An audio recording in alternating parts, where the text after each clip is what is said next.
I'm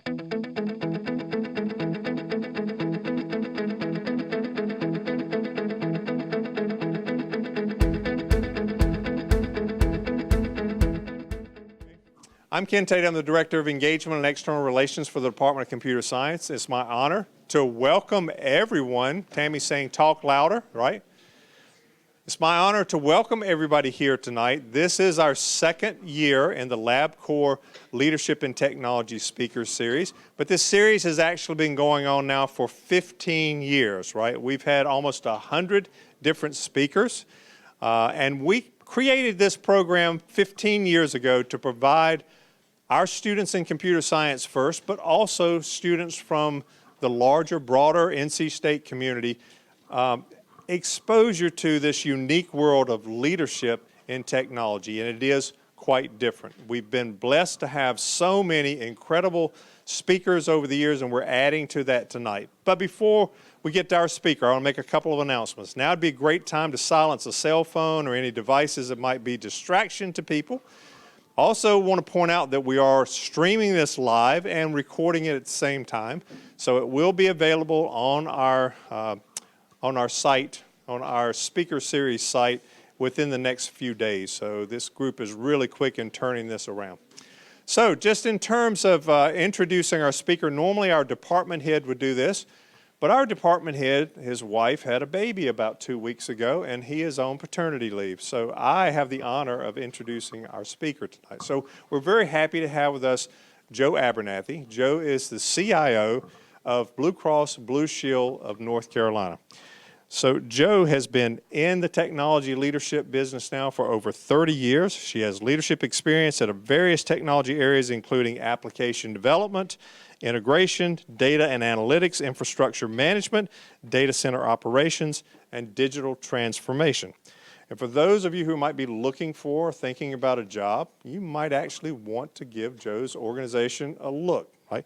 Under her leadership, her IT organization, Blue Cross Blue Shield, has received numerous awards and recognition, such as the Computer World's 100 Best Places to Work in IT for the past 4 years, and if I remember right, 5 out of the last 6, and probably this year too.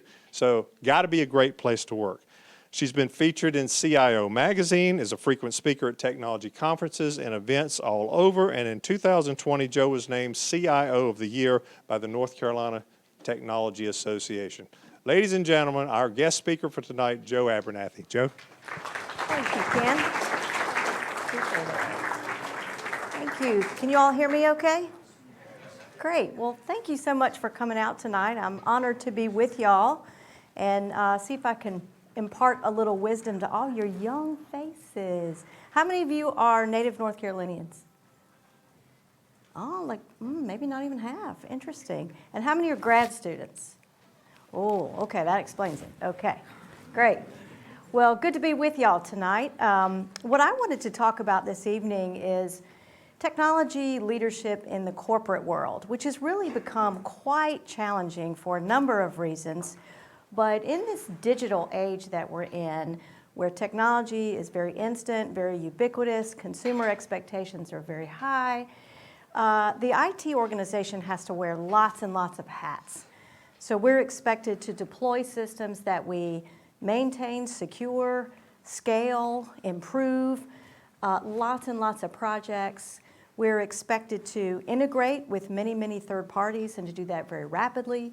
We're expected to be very innovative and be way ahead of the business in terms of problem solving and thinking about what technologies we can leverage to increase our competitive advantage.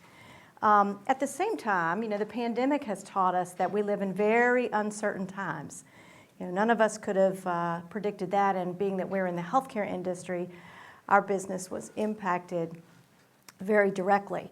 And when you start thinking about uncertainty, it becomes difficult to plan as a business, but it also becomes difficult to plan in IT. With that kind of volatility, what sort of techniques and strategies do you use to make sure that you can be nimble and that you can remain relevant to your organization no matter what? Sort of future-proofing is what we call it. I'm always telling my team that we should never be complacent and assume that our business partners have no choice for a technology provider. because they have lots of choices. And my goal is to make sure that we're their preferred choice rather than going out and getting a contract firm or a consultant. And I think we've done a pretty darn good job at that. I will say through my talk tonight, there's things I think we're doing well, and there's things that we're still trying to master. So I don't want to imply that we've got it all figured out. There's some things I'm pretty passionate about that I think have been slow for our organization to adopt, and I'll talk about that a little bit as well. Let me just tell you a little bit about myself before we get started. If you need to take a little mini nap, this would be the time. I actually grew up in Greensboro. I am a native North Carolinian. I went to undergrad at UNC Chapel Hill. I started working at Blue Cross, and I decided to go back and get an MBA, and this sounds really crazy today, but at the time there were only 2 accredited MBA programs in the state with an evening program, and I could not afford to go full-time. I had to work. So I went to UNCG to get an MBA. I am married. I have one son, Sam. Sam was ROTC. He went to the Citadel. He's always wanted to be in the Marine Corps, so he's an intelligence officer in the Marine Corps. He's actually on his first deployment and coming home next month, hopefully. And the furry one there is the best behaved member of our family. That is Elvis. Unlike you guys, I was not someone who got a STEM degree. I was an economics major. Now, what the hell I thought I was going to do with that, I don't know. I should have spent some time thinking about that before graduation.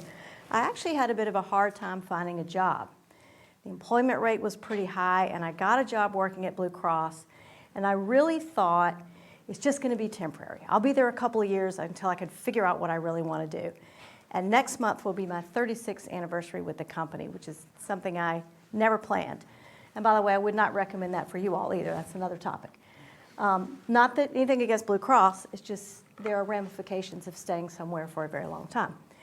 So I stumbled into IT. So my first role with the company was working in customer service.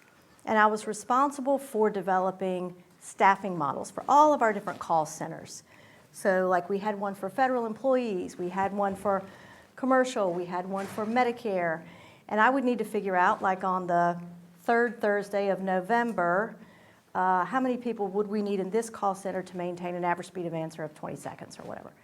So it was a lot of linear regressions. It was a lot of looking at sort of business cycles, predicting the call volume, and going back and figuring out, did we get it right? So back then, one of the things that I had to do my job was an IBM computer, and it was literally like this big, just the bottom, not the monitor. And I was writing some programs, doing some scripting, and one day I came in and the computer hard drive and the controller had crashed. So I went down to the IT department, kind of thinking there's got to be somebody there who does support. And this lady was in her cubicle, and she's keying away, and someone pointed me to her. And I went up, and I was like, excuse me. And she didn't even look at me. She just kept, what do you want? And I told her, and she reached up and threw a DOS manual over her shoulder and said, order the parts, run F-disk, you'll figure it out. So I ordered the parts. I formatted the disk. I reloaded the software. And a few weeks later, she came to see me and said, hey, we have a lot of folks in actuarial and underwriting who are now getting PCs. We don't have any support structure. We got a position approved. You should apply for the job. So I don't think it was that she was, astonished by my technical prowess. I think she figured I could solve problems and stay out of her hair. So that's how I ended up in IT. And I just moved around and did lots of different things in IT, and I was fortunate enough to have people who force rotated me into different positions. There was one man in particular. He was very soft-spoken. He was brilliant. He would call me in, and he would look at me over his little glasses and say, I've decided you're going to run the data center. And I would say, I couldn't possibly. I don't know anything about that. I've got these other projects going. I would babble, and he would say, great, you'll start Monday. That'll be all. And I was like, fight or flight. I don't know anything about this, like literally nothing.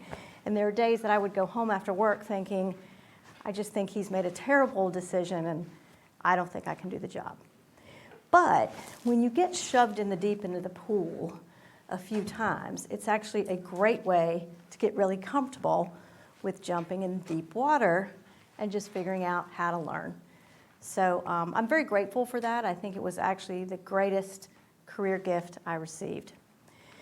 So what I'd like to talk about today, first I need to give you just a little bit of overview about Blue Cross and the Blue system, a little bit about IT at Blue Cross, and then talk to you a little bit about what some of the market forces are that are impacting the healthcare industry and healthcare payers in particular. And then how do we apply that to our IT strategy? And then lastly, I'll give you some thoughts about technology leadership. So I always tell people when they start working at Blue Cross, when they're new employees, you know, the next time you go to your neighborhood picnic or cocktail party, you tell people you work at Blue Cross, they're going to go, I don't get it. Like, are they all connected? It's confusing to people. So think of it like a franchise. So there's 36 independent Blue Cross plans in the country, and we are loosely governed by an association that's based in Chicago. 1 in 3 Americans is insured by a Blue Cross plan, and that holds true in the state of North Carolina as well.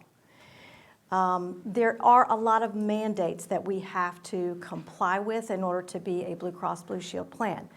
So if we have a customer in North Carolina, they go to California to visit a relative and they break a leg, there's this whole system on the back end where we coordinate to pay the claim using the discounts that Blue Shield of California has negotiated with all the healthcare providers there. So it's very, actually quite complex, and we try to look like one big system so that we can compete with like the Cigna, Aetna, and Uniteds. So Blue Cross of North Carolina, we are the largest insurer in North Carolina, 4.3 million members, and actually we have another million because we just recently did an acquisition, what's called a TPA, a third-party administrator.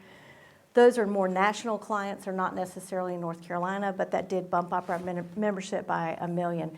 We're the only insurer in all 100 counties of North Carolina. So those of you not from North Carolina, you're probably saying, wait, they got 100 counties? People think that's weird. Yes, we do. The reason the larger for-profits tend to avoid the rural areas is it's not profitable. So they come in and they kind of cherry pick, and they basically want to be in the urban areas. Part of our mission is to improve the health of all North Carolinians. So we're in all of the counties regardless of, you know, whether or not it's a good risk play for us, for that business that's underwritten. We have over 5,000 employees. Last year, our revenue exceeded $10 billion. More than 8 of that was for claims and medical expenses. Last year was a crazy year because of COVID. So y'all know when COVID hit in the spring of 2020, most people delayed anything they could in terms of health care. If it was an emergency and you didn't have COVID, you pretty much said, I'm not going into the doctor's office. So in 2020, our claims volume was really low. Last year, through the roof. I guess everybody said, okay, I'm tired of waiting, deferred care, now we're going to go take care of these things that we've been putting off. So in the company's 88-year history, 8 of those months were our highest claims volume that we've ever had. That has actually continued into 2022. We thought 22 things would settle down. We'd sort of see the normal cycles that we always see. It finally cooled off a little bit in July, but it's actually been very, very hot this year as well. Very unpredictable. This is my rock star team. Joe Bastante is Chief Technology Officer. Now, IT organizations can be, of course, organized in lots of different ways. I do feel fortunate that the majority of our technology, vast majority, is centralized in IT. Joe was responsible for architecture and infrastructure, and actually Michelle Peck, wave your hand, Michelle. She is a fantastic director who reports to Joe running architecture. Rick Chilton's our information security officer. Trevor does what people most commonly refer to as application development. We call it solution delivery because we do a lot of buy and integrate as opposed to building from scratch. Bonnie Phillips runs our data and analytics organization. John Ciesco is my chief of staff, which is a lot of cat herding, and also he runs our IT project management office. This is a very high-level diagram. In fact, one of Michelle's folks gave me an updated version of this just the other day. This is really like 100,000 feet, but gives you an idea of some of the major systems that we use. We are a big, busy shop. We have over 1,600 applications. We manage 7.5 petabytes of data. We have got 4,500 virtual servers. We've got almost 400 APIs. and those are called between 7 and 9 million times a day. We integrate with over 300 external entities. So there's a lot of duck paddling underneath the water every day for sure. Kind of starting at the bottom, our public cloud provider is AWS. Private cloud is mostly in Equinix. Equinix is a big data center provider. They basically lease space. The nice thing about Equinix is they have high-speed fiber to all the major public cloud providers. Next level up, you can see some of the major systems we run in the company. Of course, this is only just a handful. On our data layer, we have two primary data repositories you can see in the blue box. We have an enterprise operational data store that houses about 3 years of history. That sits behind all of our portals and our interactive response unit with a service layer on top, so it's really tuned for transaction processing. Whereas EDW, the Enterprise Data Warehouse, is of course more for queries and analytics. We are in the process of moving from Teradata to Snowflake, which is a cloud-native data platform that we're very, very excited about. The next level up is some messaging technology. Healthcare is largely still batch, so lots of overnight processing, but we are getting better at multi-day processing, near real time, and even some streaming here and there. The black boxes, those are our portals, mostly written in-house, but leveraging kind of common technologies to do that work. Over on sales and service, you can just see like Salesforce is a big platform for us. Genesys is where we run our call center. Coming on down on the left, these are third-party apps we integrate with. That is a problem in healthcare, by the way. Healthcare is really littered with lots of little point solutions. It's frustrating for IT to stitch them all together and try to provide a seamless consumer experience. But to be honest with you, it's more frustrating for the consumer. I don't think anybody in healthcare intentionally does this, but basically what we do is we expose all the complexity. I mean, you all know when you go to the doctor, you have no idea what's going to cost you. You have no idea where you're going to have to go next. You really don't know what your insurance company is going to pay. So all that complexity is sort of exposed to the consumer, and we go, there you go, you figure it out. And we're desperately trying to change that. But it is hard because for the insurer, we don't control the end-to-end experience. We don't control what happens when people go to the doctor, people go to the hospital. We control the financial and the benefit piece. But nevertheless, we are working hard on slicking that up. I will tell y'all that we have our ID cards on our mobile app. You can put them in Apple Wallet. And whenever I go to the doctor, which isn't often, thankfully, they will ask me for my ID card, and I will pull out my mobile phone, and they go, ah. And then they go log on the portal, they look up my membership, they print out my ID card, and they put it in a paper folder. So I've had discussions with numerous CIOs at health plans and health providers, some very large ones in North Carolina. And it is just an extremely complex cog of outdated technologies. It really is. And it's very, very difficult to incent them to work together to slick up the consumer experience. But as my boss told me, sooner or later there'll be enough consumer demand that physician offices will have to catch up on that. Down on the lower left, that just shows robotics tools. The primary one we use is UiPath. CarePath is a very interesting set of predictive models that was developed in-house using AI and lots of data. We predict over 20 health conditions and comorbidities for our members. We also predict things like readmissions to the hospitals, falls in the elderly, and it really helps our healthcare team so our nurses can outreach in a more targeted manner to hopefully head off some of these negative health events, as well as costs. And then over on the right is just a list of things that we use to help do our jobs. Okay, so I'm also going to talk just briefly before I get to the technical part about what's going on in our industry. So I should have put a credit up here. This research was done by the Blue Cross Blue Shield Association and presented to all the CIOs at the Blues plans. It's always important that you think about how to inform your technology strategy by what's going on in your market and what you sort of anticipate happening. So these are the 6 forces that are really having the most major impact on healthcare. So first, if we talk about shifts in workforce and population, so You all have heard of the Great Resignation. Since 2020, 34 million people quit their jobs. Now, I haven't looked up since about the third week of August, but open positions were still hanging around at over 11 million. So what does that mean for us? Well, if people are quitting their jobs and they're not being insured through their employer, we have an opportunity to market directly to them on individual policies and market exchanges, or some of them may go uninsured, which is not good for anybody. The other big shift in population that's going to really impact every area of our society is the baby boomers getting old. So by 2060, that number will actually double. That's pretty huge. The group of seniors is going to be more diverse than ever before. There are some socioeconomic disparities that are pretty stiff and widening in those groups, particularly between those who are college educated, those who are not, those who live in rural areas, and those who live in urban areas. More concentrated in geographic areas, that's rural. There's not enough caregivers to go around, and the number of people with multiple disabilities and conditions is expected to increase just because of this population.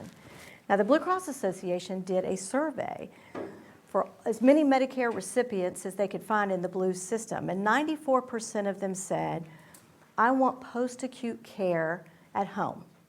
I do not want to be in a facility of any kind. I want to be at home. So the home health business is booming. And also this idea of predictive health. You know, seniors adopting not only just wearables and devices, but literally having people come to their homes with kits and things that they're able to do without having to go into an outpatient facility or worse, a hospital.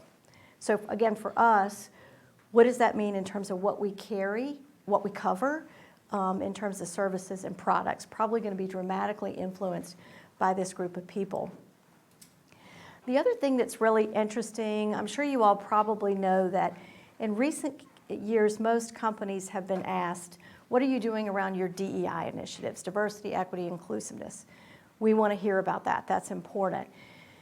The other one that's really coming out now that people want to know about is called ESG, environmental, social, and governance. People want to know what you're doing in terms of ethics and what you're doing in terms of sustainability. So at Blue Cross, one of the things that we have really focused on is health equity, access to services, and being able to afford it.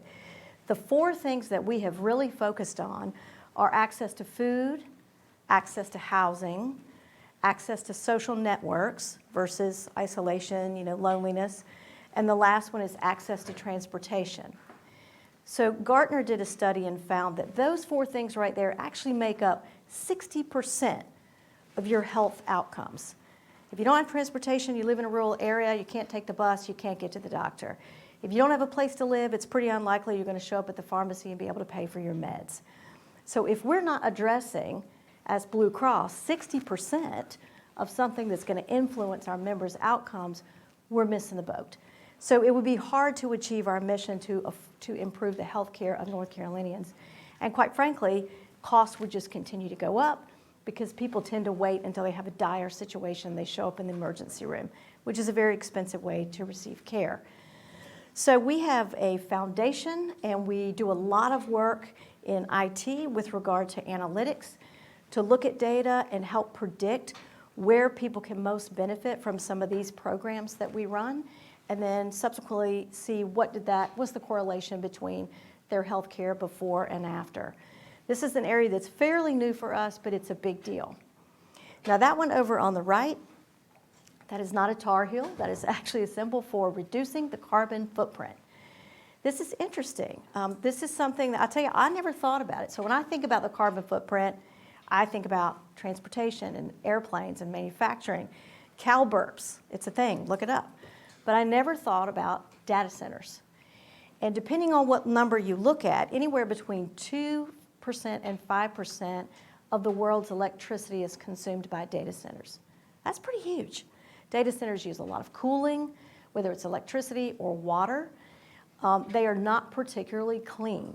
And so consumers more and more want to know, how green are you and how green are your suppliers? So although we got out of the data center business years ago, we've been talking with our suppliers, and you can, AWS, Google, Microsoft, they've all got sustainability goals to reduce or be carbon neutral. And so we're trying to make sure that that's part of a consideration when we partner with someone. But that's fairly new. The other interesting thing is when you talk about these drivers of health, so the 4 things I mentioned on the left, consumers generally want you to use data about them to tailor products and to customize products for them. However, doing so really amplifies the need for privacy and security. So they want you to use the data for their benefit, but they also really want to have agency over how that data is used and shared. Rapid market consolidation. If you're not in the industry, you may not pay attention, but hospitals are buying hospitals. There's tons and tons of consolidation. The interesting thing here is private equity has really gotten into the home health business in the last year because they know with the senior market, this is going to be very profitable. But the numbers here are pretty staggering. Over $200 billion in healthcare deals in 2021, up 56% from the year before. A lot of money running around in healthcare, and it's still quite broken. I think you all would agree with that. Primary care docs, about half of them are still independent. About half of them have been sucked into the major systems. Typically what we see at Blue Cross is when physicians get sucked up into the large systems, the prices really go up. 20% of healthcare workers quit their jobs since February of 2020. So the speculation is, will that lead to increased consolidation? Not sure. And lastly, a number of retail organizations, CVS is a big one, Walgreens, as well as Amazon, Google, they've all made plays to try to get in the healthcare business. We're not seeing anything terribly meaningful there, but CVS just acquired a home health company the other day, big money. They've also acquired Aetna. So, employers who are wrestling with these high costs are very willing to try some of these alternative delivery methods. So what does that mean for us? Is that new frenemies? Is it enemies? What's our secret sauce? How do we maintain our lead in the market? Affordability is still front and center. Healthcare costs are just unsustainable. Over $4 trillion in American healthcare spending in 2020. That's almost 20% of our entire gross domestic product, which is pretty darn staggering. Inflation is going to continue to impact healthcare costs. There's a lot of pressure on physicians because they look at programs like Medicare, Medicaid, the VA. The reimbursement rates are fairly low for physicians, so they want to shift some of that responsibility to commercial patients who can pay more. So that puts pressure on us and puts pressure on the rates that we pass along to members. Specialty pharmacy, truly unsustainable. $3 billion spent on that among the Blues plans last year. And yet novel developments in specialty drugs are coming out very rapidly, which is a good thing. The cost is just the problem there. And again, employers are going to continue to look for low-cost solutions, and they're willing to try anything. So anybody who thinks they've got it figured out at a lower price point, employers will absolutely entertain that. It's just a huge cost to them on the bottom line, healthcare for their employees. Bottom line on consumer expectations is they really want the convenience they get from other industries. I talked about that a little bit earlier, how we sort of kind of expose the kludginess of healthcare, and it's a lot of fumbling around and people trying to figure out what are my benefits and where do I go, and I have no idea what this is going to cost me until after the fact, and that's fairly frustrating. 73% of consumers, again, this is association data, will continue to use telehealth post-pandemic. The other issue that we're being asked to address, not just around convenience, but is around the mental health issues, particularly with young people. Suicide being second cause of death for those between 10 and 24. People want to know what healthcare payers are doing about that. What are we doing to improve access? What are we doing to improve healthcare parity when compared to medical reimbursement? This is probably the only thing that's a bipartisan agreed to set of policies here, and that's around healthcare. They're in our business and in our business in a big way. These are the things that they're interested in: maternal health and health equity. strengthening the health workforce, particularly in rural areas, expanding access to mental health, fighting cancer, taking care of our veterans, dealing with the opioid epidemic, and lastly, no surprise billing. They want upfront price transparency. And last but not least, big data economy. And I have to apologize, my slide got a little wonky here, but you can see the healthcare data is growing at significantly faster rate than any other industry.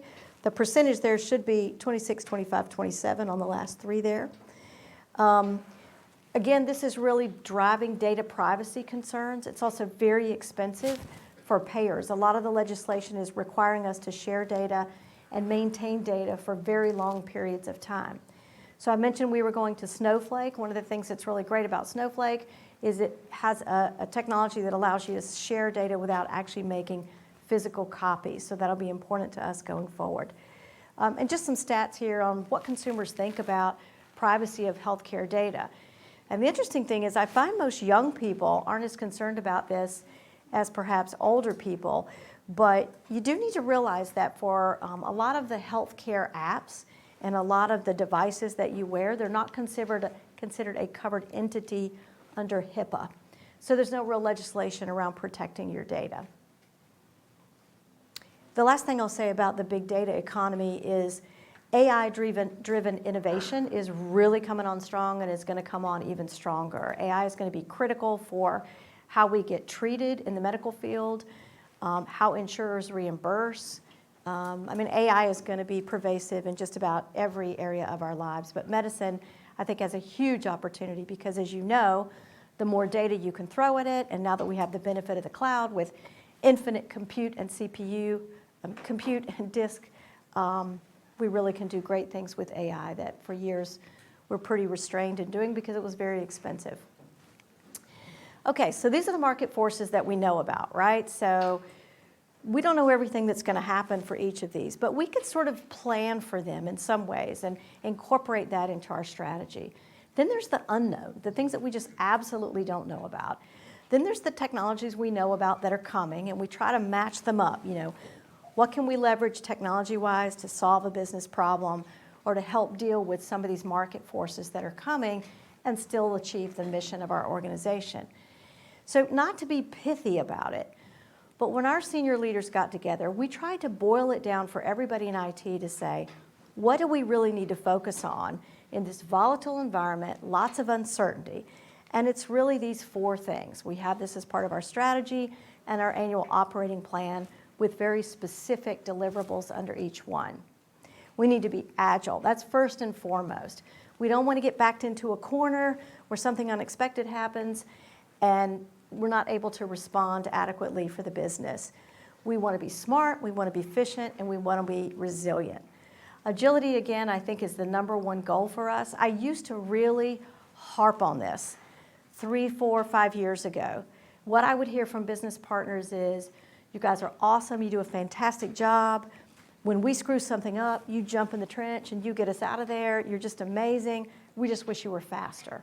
So we've really put a lot of emphasis on that and trying to shed both technologies and processes that slowed us down. So things that we're doing to improve our agility, low-code development platforms, things like Salesforce, allows us to get applications written very quickly. Microservices, composable services that we can combine in different ways.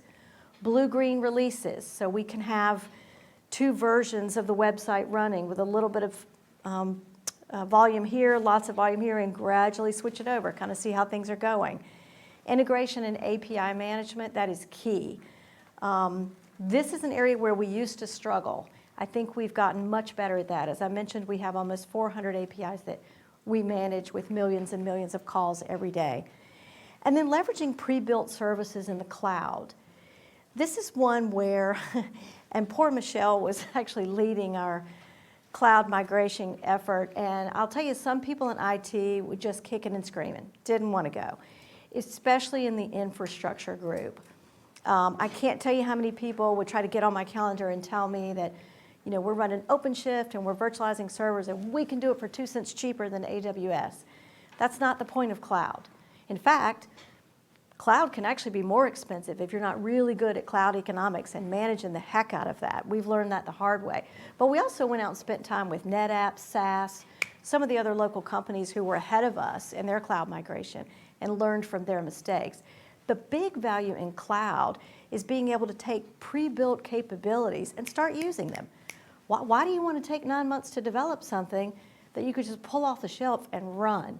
And in the digital economy of today, you can't afford to have that legacy mindset. So really, really important to really leverage what's available in the cloud.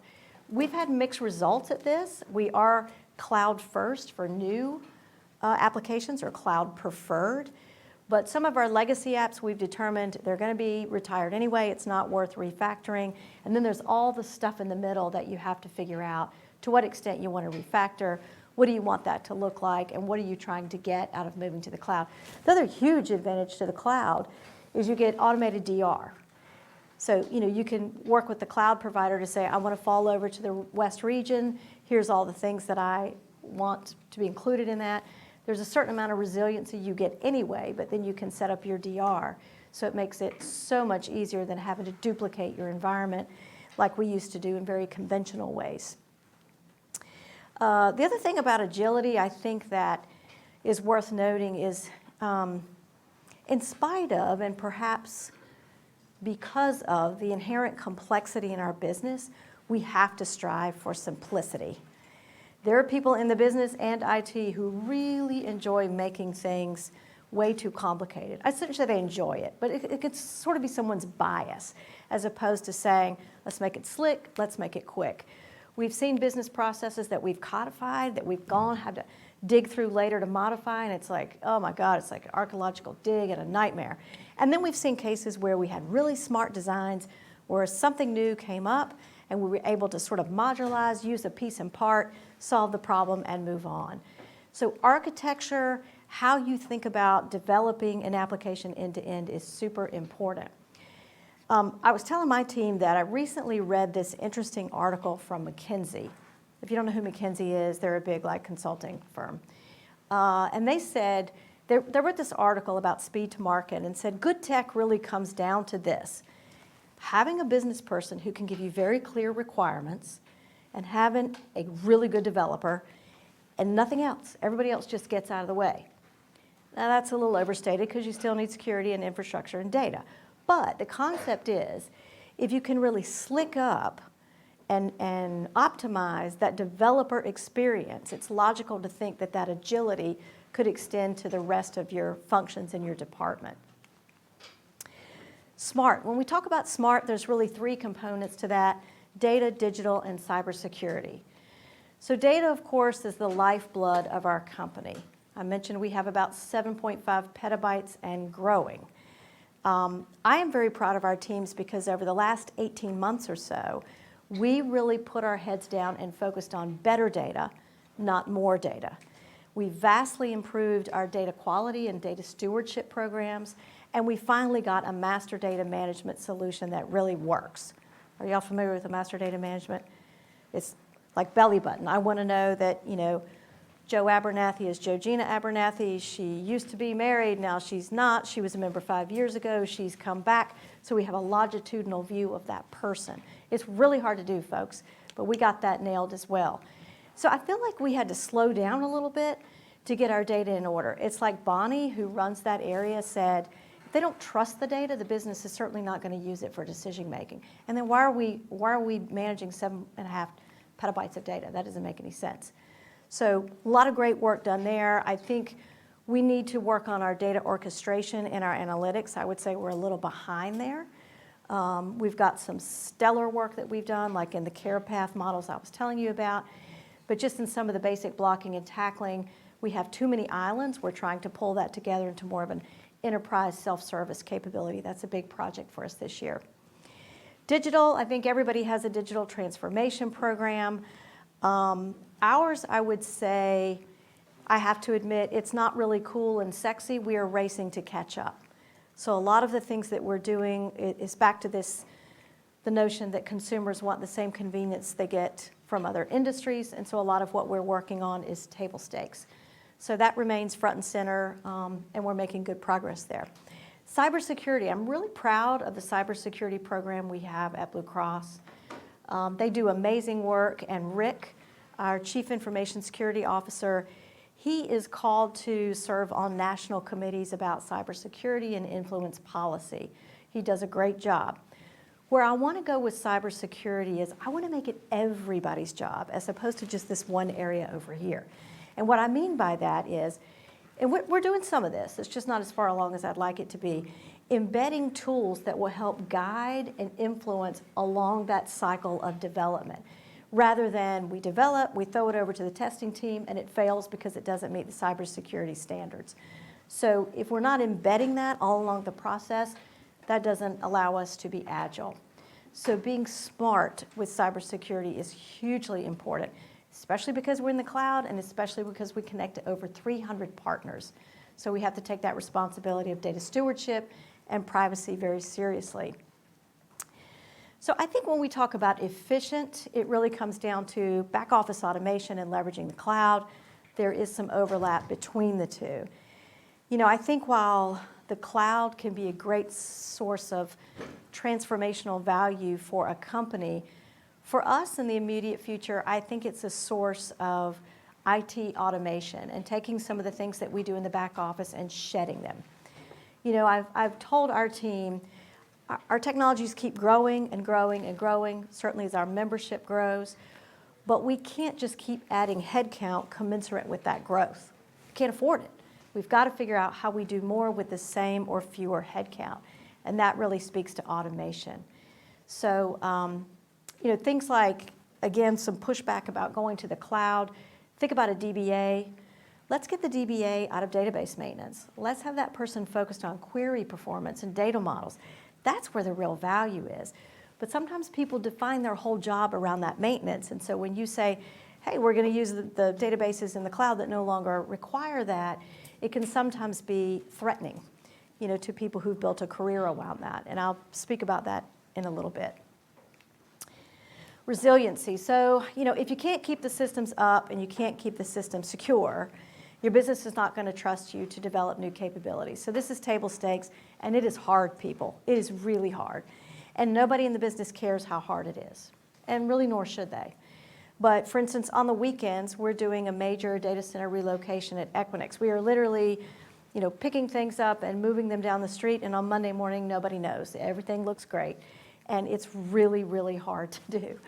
So that stability and availability and redundancy is really key. As we are designing systems, we always have to think about how do we prepare for either component failure or whole failure, and how do we architect the system so that we have high availability and redundancy. Again, much easier to do in the cloud than via traditional methods. The other thing I think we could improve on is we have lots and lots of monitoring. We have a lot of synthetic transactions that will run, pinging our websites and our portals and our apps, like a kind of a canary in the coal mine, and they'll throw off an alarm if the response is too slow or anything is failing. What I want to get us to the point where we auto-correct and then we just notify somebody. Hey, we had a problem here, but we, you know, remedied it by doing X, and Bob, you need to go take a look at it now. Get a little bit more sophisticated there. The other thing about resiliency, and I was telling my team this recently as well, it doesn't just apply to our systems. Resiliency applies to our people, our talent. And team resiliency means periodically stopping and recharging our batteries, whether that's through social events. We have a big tech summit that we just had a few weeks ago at the Raleigh Convention Center where we bring all of our employees together for a day of learning. Things like that to sort of recharge, invest in the professional development of our employees. Because, you know, burnout is real. People are under a lot of pressure, and especially working from home as we are. We have employees in 28 states now. You know, people complain that while working home has some conveniences, it's often difficult to sort of separate the personal life from the work life. Now I'm going to switch a little bit and talk about leadership. And if you haven't read this book, I would highly encourage you to. It's a fantastic book.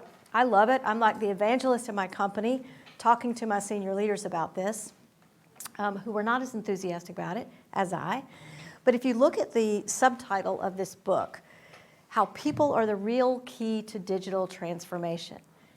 So the premise of the book is the technology is not the hard part, and it is not the part that's going to save you. The hard part is people and process. And I love this quote from the book. The biggest threat of digital disruption is in the organization itself, that the company would be either unable or unwilling to change fast enough to respond to threats posed by digital disruption.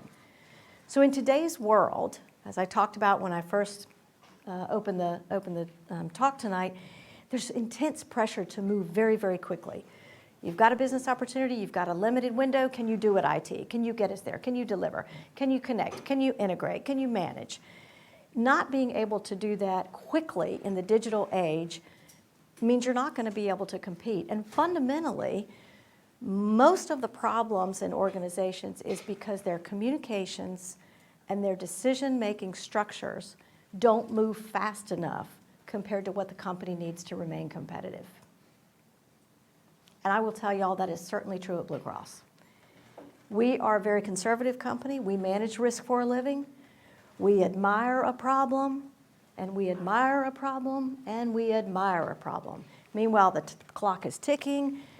Oftentimes these decisions will eat into our delivery time where we're trying to get the work done, but meanwhile the deadline does not move. That's just not sustainable. Here's another interesting concept in the book that I thought was really impactful. So you can see there that technology is changing at an exponential rate, right? Very rapidly. Individuals' adoption of that technology follows the technology change. Business lags behind that, and then legal entities, public policy lags even further. It's hard to catch up. Meanwhile, that rapid pace of technology change just continues to escalate. So the biggest opportunity you have in the corporation is to address what they call adaptation. So meanwhile, your consumers are ahead of you. They're ready to use technology. They're expecting to use technology. They're using it in the fast adopter companies, mainly retail or banking they're dealing with.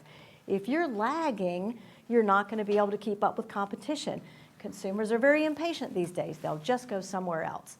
So what you have to focus on is how do you close that gap so that your business is adopting technology as quickly as individuals do today in our society. Well, how do you do that? Well, you fundamentally have to think how to run your company. And again, I am a great evangelist at this.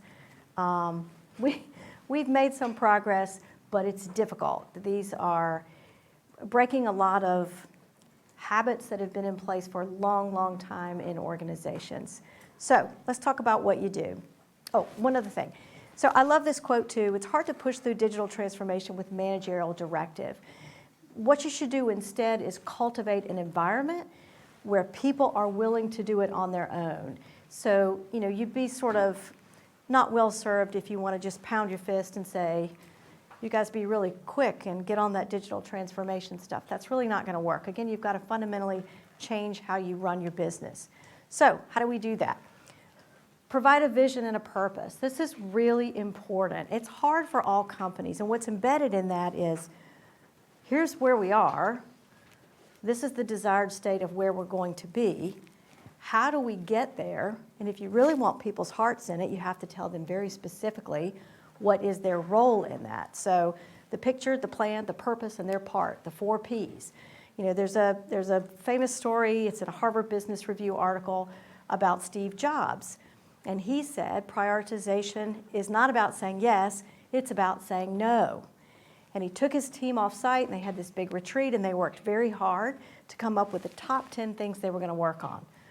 They duked it out, they finally got to the top 10. And you know what he did? Does anybody know this story? He went up to the whiteboard and he marked off number 4 through number 10. And he circled the top 3 and he said, this is what we're going to work on. Michelle will tell you, this is extremely hard for our company because we've never met an idea we didn't want to execute. And we get into sort of this gridlock. And the point is, if everything is a priority, you're not going to make significant progress on anything. So being very intentional in making those tough trade-offs is really important if you really want to move.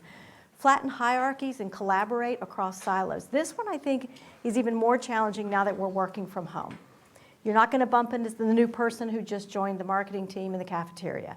You got to be very intentional, and everything's got to be a meeting. It's a little difficult, but trying to get people to come out of their silos and work together. We do have some agile teams, some continuous delivery teams that are made up of very strong business personnel and IT personnel. I love when I'm in the room and I hear an IT person describe a business problem as well or better than the business person themselves. And I do think IT, really has a unique seat at the table because we get to see it all, because we have to code for the whole thing end to end. But having that cross collaboration is super important. Here's one that's very difficult for all senior executives: cede authority and decision making to teams. Really ask yourself, what needs to come to the most senior levels? And if you find that what's happening is people are coming to brief you and giving you these long explanations and then giving you the recommendation and you say, then why can't we skip that step and just get on with things? It doesn't mean that executive oversight goes away. It's just different. It's provided in a different way, in a much more agile way. Creating conditions to experiment. Think big, start small, scale what you can. In IT, I was very proud of us. We started an innovation garage some years ago for two reasons. One is I felt like, remember that technology change curve? It was happening so fast that we couldn't do it off the side of our desk anymore. So I wanted to have a few people who were explicitly tasked with looking at new technology. What's hype? What looks interesting? Where should we do a proof of concept? Where should we get out ahead because we know the business is going to want it, or we're either going to want to take it to the business. And then the second reason for the Innovation Garage is I realized that we had never provided an opportunity for the business to come to us, to come to IT, and say, hey, I went to a conference and I saw this cool thing, or I read about this in a magazine or a book. Can we try it together? Instead, what would happen is they'd run off talking to a consultant or meet a vendor at a conference, and they're in love, and they come see you and they go, I want this so bad. I'm ready to sign now. And you say, you do know this is two boys in a garage and it's awful, right? It doesn't matter. They're in love with it and this is what they want. So then IT is seen as the blocker. But I realized if we weren't providing another avenue, we couldn't really blame the business for that. So we really advertised, hey, if there's anything you want to be doing, anything you're thinking about, come into the garage. We'll do some ideation, some prototyping. We'll also advise you. We may have tools that would already do the job so we don't have to buy anything, or we'll steer you toward things that we believe will be secure, will perform, and will scale. And let me tell y'all, there's a lot of stuff out there that will not do those things, but they have excellent marketing departments. Get out of better than current state thinking. This is one that I think I get trapped in sometimes. I'm very much an execution-oriented person. Let's get it done, get it done, get it done. And so, yeah, that's better. That's better than where we were 2 years ago. Let's do it. But actually, the way you achieve digital transformation is to think about how do you skip those incremental improvements and think bigger? How do you challenge yourself? And today, it's really possible to do some skipping. Whereas before, I think historically that was more difficult. Help employees develop needed skills. We touched on that earlier. Employees are 15 times less likely to leave their job if they are getting regular development opportunities with their employers. And that doesn't mean training necessarily, could be training, but it could just be on the job using a new technology on a project or working on a proof of concept. Successfully understand both opportunities and threats in the environment. That goes back to the quote that I shared with y'all about the biggest threat being internal. So too often, I think when companies think about threats and opportunities, they want to talk about the competition or they want to talk about the consumer. But it's hard to hold the mirror up and say, do we have optimal execution and what do we need to do? Which I would say most businesses right now are at this inflection point where you got to take a pretty radical turn to do things differently. And it's a hard sell. And those who do it will get out ahead, I have no doubt. So final thoughts, technologies come and go, believe me, I've seen many of them. If you're a leader or even just a team member at your company, talent is where it's at. That's your greatest asset. If you are a leader, you must figure out how to attract the best talent you can and how to keep it. The other really important point is to create diversity. And I don't just mean, diversity in terms of race and socioeconomic backgrounds, ethnicity. I mean diversity of thought. And I will tell y'all that I learned this the hard way. So I mentioned I have this bent toward execution, right? I'm a get it done, move person. And years ago, there was this guy who reported to me, and sometimes I'm a ready, fire, aim person, right? Like I think I already know the answer, let's just get on with it. He would come into my office and he would talk about things he wanted to do, and I would find myself thinking, that's the weirdest thing I ever heard. And I need to go to Harris Teeter when I get off of work, and I gotta get this, and and I'm like, but I'm not paying attention. And I was too quick to dismiss things that didn't sort of align with my thinking of how we should solve a problem or how we should progress. So we were doing this, I know I've talked about data center migrations a lot tonight, but we were doing this huge data center migration. For those of you from North Carolina, if you've ever been in Chapel Hills in the big glass building on the boulevard there, our data center was in the basement. And after 9/11, our executives said, you know what, this is not feeling too good. Why don't we move the data center to RTP and let's have our DR site back here at headquarters. So we had a really tight deadline to move the data center, a lot of pressure. And this guy came into my office and he had an idea about something he wanted to do.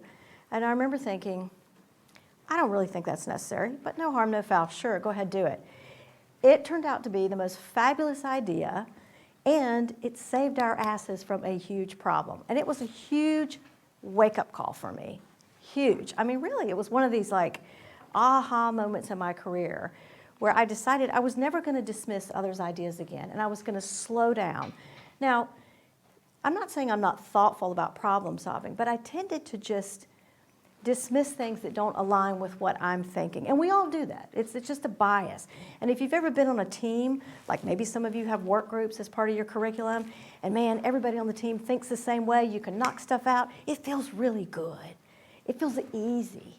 And it feels like you've got good karma. Then when you get on a team where people disagree, it feels like, oh God, are we ever going to solve this? You know? But I am absolutely telling you, if you surround yourself by people who think differently than you will be a better leader and a much better decision maker. And after that instance, and I mean it was really like, you know, just super meaningful to me, I would call this guy up, like he didn't even work for me anymore. He went and ran an area in the business. And I would have a problem and I would call him up and say, what do you think about this?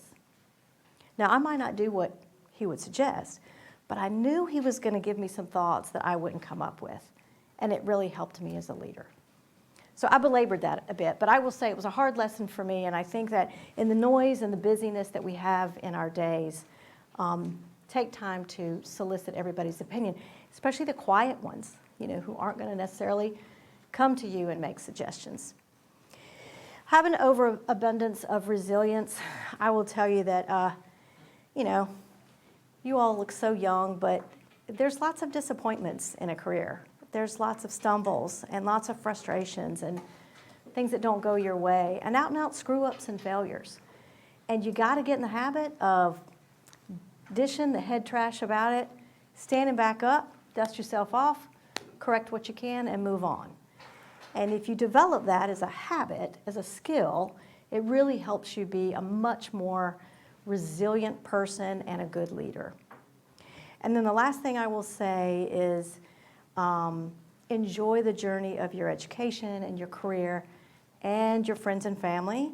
This is another one where I tell young people all the time, I would never do what I have done again, which is always put work first, let down family, not show up for things.